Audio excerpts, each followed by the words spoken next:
Hello, my name is Karen Weston, and I'm here to welcome you all to the CEAV members webinar today to launch the Early Childhood Workforce campaign titled Early Years, Great Careers, Grow, Lead, Succeed.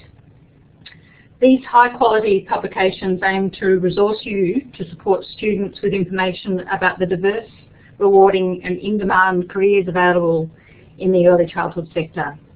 The Early Years Great Careers publication suite has been developed by the Victorian Government in partnership with Career Education Association of Victoria and Communication Consultants CPR.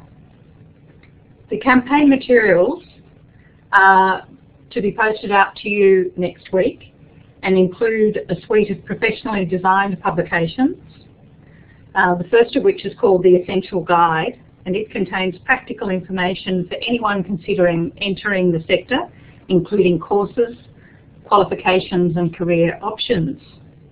And then accompanying that guide are fact sheets that profile 11 careers, focusing on individual professions, what the role entails, how to get started, and what a professional who works in the field has to say about their job. And they're quite inspiring to read and look at.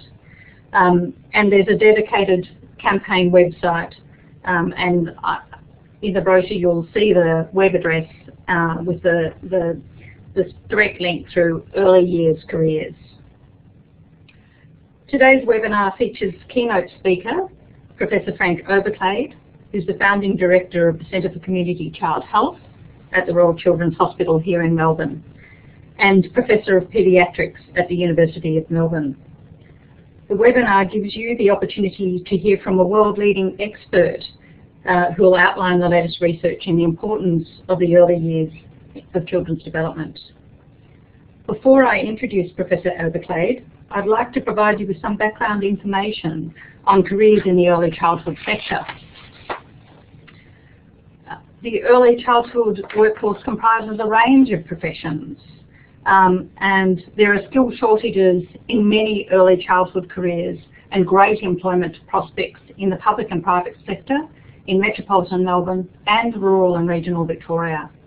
There are rewarding opportunities for early childhood professionals in education and care, so that's the sort of services that we hear a lot about, childcare at kindergarten, and in health roles like maternal and child health nursing, primary school nursing, other nursing roles, and allied health roles such as speech therapy, physiotherapy, occupational therapy. There are also a wide range of support roles with private or community-based services or local government or even at universities or TAFE. The campaign provides an opportunity to promote careers in early childhood and actually addresses some of the issues that we've heard from feedback are really important to address, including the lack of awareness of the careers and the opportunities in early childhood. And you'll see from the campaign material that we are talking about a very broad range of careers. The lack of support from key influencers such as parents and the work that you do as careers advisors, clarifies remuneration, and it tries to address some of the image issues around careers in early childhood. Support for study is also available, and early childhood workers may be eligible for a range of generous government scholarships and incentives, and all of the information about those can be accessed through the web link that's promoted in the campaign material.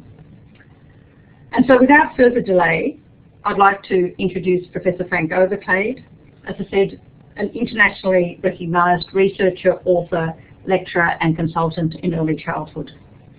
Professor Overclade is currently the chair of the Victorian Children's Council in Victoria, which provides expert advice to our Premier and to the Minister for Children on policies and services for children. His current interests include early childhood development, prevention and early intervention, and especially how existing services to young children and families can be refocused and better coordinated to improve outcomes. Professor Frank Overclade will outline the latest research on children's development and provide an understanding of the importance of the early years in terms of children's development, some of the neuroscience and brain research, health and developmental inequalities, social and economic payoffs of investing early, and the difference in the impact that professionals working with children can make. And then after his presentation, there'll be an opportunity for questions and answers.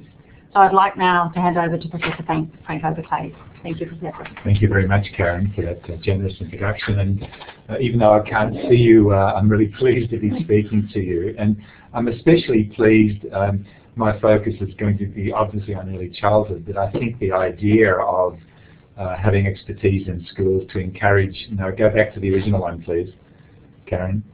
Can you go back to the opening slide? Thank you. The idea of having experts in schools that can give career advice to prospective early educators, I think, is a fantastic idea, and I'm really pleased to be trying to participate in this. You've seen in the last few years a very important public policy debate about the importance of education, which has been, I know that's contested from a political point of view, but it's really important to have this in the public domain. What's been missing a little bit is the attention paid to early childhood, and that's what I'm going to be talking about today. That early childhood and the early years of education are not really just about kids. As I hope you'll see, it really has an impact on every single aspect of our environment, of our country. Karen, I've got lots and lots of slides, so I hope you don't get tired of changing them for me. Can you go on to the next slide, please? So this is what I'd like to do. I'd like to, as Karen said, talk to you about some of the brain development research, which I think is really startling. I sometimes say that you can't be exposed to the research about brain development and continue business as usual, because the science tells us very clearly just how critical those early years are in shaping a child's future learning and behaviour. To talk about the life course research, what happens in those early years has consequences in adult life. And then some really worrying data about young children. The data suggests, or the data show us, that for many children, by the time they get to school, they're already in some sort of trouble.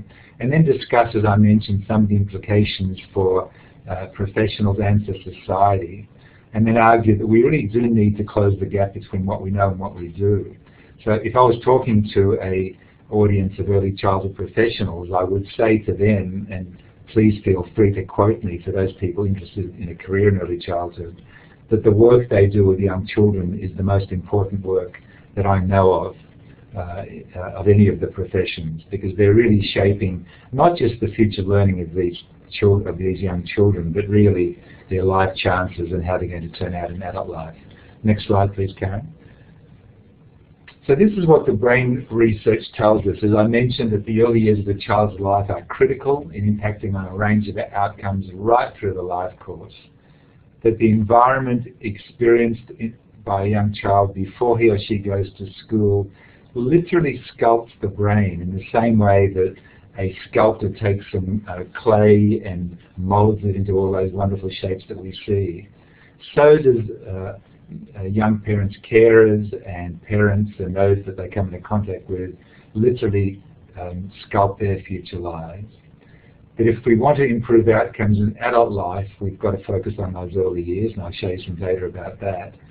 And even if we don't care about kids, what the economists are saying is that investing in early childhood is the best investment that any society can make. That's really profound, and it's interesting that economists now come to the table as well, because they're not bleeding hearts like we are. They don't work with children. They just simply look at the data in a very objective way, and they argue that it's very, very important to invest in those early years. Next slide, please.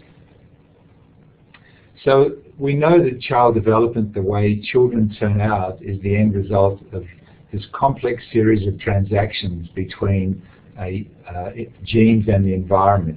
It's sort of dance or interplay between the biology, the genes that we're born with, and the life experiences that we have. And we can't do much to change biology. We can make sure that women in pregnancy get good antenatal care, they don't smoke, they don't drink, they look after their health, etc., etc. Where we can make a difference is at the level of the environment. We've known for a long time for many, many years, exactly the sort of conditions that young children need to thrive and prosper. They need good nutrition, they need good health, they need protection from infection, from injury, etc. They need a nourishing and stimulating and consistent parenting environment. We also know very clearly the risks in a child's environment that act as barriers to that child achieving his or her actual potential. Next slide, please. So neuroscience tells us that the brain architecture and the subsequent skills are built in a very hierarchical bottom-up sequence. The genes provide the roadmap, and that roadmap is very rigid. So development occurs in a very predictable sequential pattern. And what we know is the foundations are very, very important, because the higher level circuits are built on the lower level circuits. Skills beget skills, and it's analogous to the foundations of a house. If we're building a house or a building or a hospital or any sort of building, we pay particular attention to the foundations, because if the foundations are solid, then the rest of the building is going to probably work okay as well. If we take shortcuts on the foundations because we didn't have enough money, we used cheap cement, we used poor quality wiring, everything that follows then is potentially at risk. We can have gold-plated chandeliers in the dining room and marble bathrooms, etc. But if the foundations were shaky, that amounts to nothing. We can go back later on and try and fix the foundations, but it's difficult, it's complex, it's expensive, and it'll never be as good as if we would have got it right the first time. And what we know is the plasticity of the brain decreases over time, and it gets harder and harder to change. So any of us that have tried to pick up a skill in adult life, whether it's learning a language, or whether it's learning a musical instrument, or whether it's picking up a new sport or a skill, of course we can do it if we pay enough attention to it, but it's difficult and it's time consuming. And it's so much harder than kids picking it up. So we know very clearly from the